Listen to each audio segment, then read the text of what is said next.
Hello, नमस्ते सभी को, राम राम। आशा करता हूँ सभी लोग अच्छे होंगे।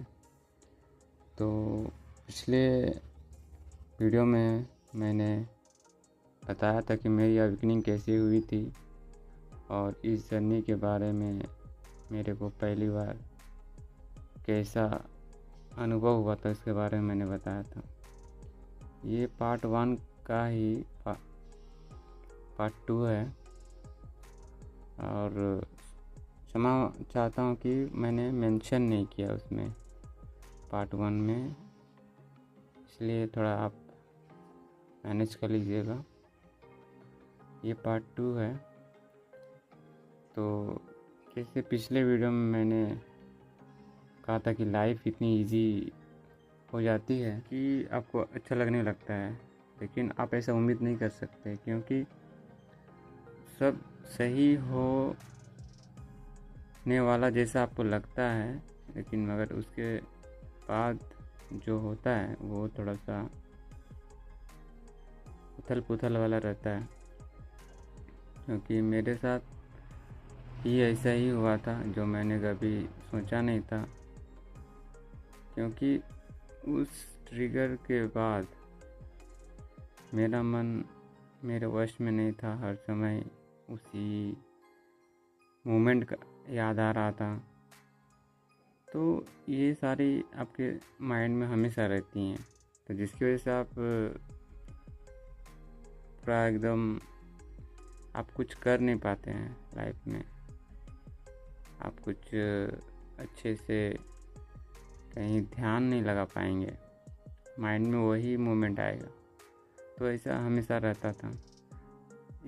इसके बाद कुछ दिनों के बाद आपको अपने अंदर से इतनी क्रेविंग होगी कि बस कि अभी अभी मिलना है, तुरंत ऐसी क्रेविंग आती है और आपकी पूरी लाइफ इम्बैलेंस जैसी लगने लगेगी। लेकिन आपको घबराना नहीं है, क्योंकि वो एक अवेकनिंग का प्रोसेस है।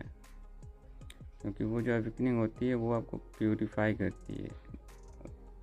तो मेरे साथ भी ऐसे ही हुआ। तो मैं पूरा डर गया था, मेरी पूरी बॉडी एकदम से पतला, हड्डी सिर्फ बचा था, पूरा पतला हो गया था मैं। तो ऐसा सिचुएशन देख के मेरे घर वालों को भी थोड़ा अजीब लग रहा था। वो बोलते क्या कर रहे हो, थोड़ा अपने ऊपर ध्यान दो। तो मुझे उस समय पता नहीं था कि मेरी dark night of the soul जिसको बोलते हैं वो एक चल रही थी। तो ये सब होता है। उसके बाद आपको रात में बहुत अजीब से फियर रहता है, अचानक डरावनी चीज़ें होती हैं।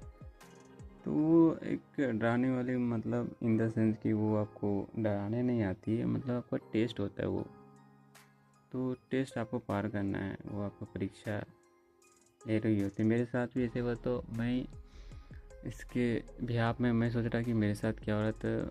मैंने एक हीलर से संपर्क करा था, तो उन्होंने बताया कि डरने वाली कोई बात नहीं है, ये आपका अवेकनिंग स्टार्टिंग है। तो ये सबके साथ होता है। तो ये डरने वाली बात नहीं है। आप अपने ऊपर थोड़ा सा ध्यान दीजिए और थोड़ा सा जो भी आप करते हैं वो करते रहिए, मेडिटेशन वगैरह जैसे। तो ये चीज़ भी मेरे साथ रही, तो ये सब होती रही। और उसके बाद सारी चीज़ें अलग सी चलने लगती हैं।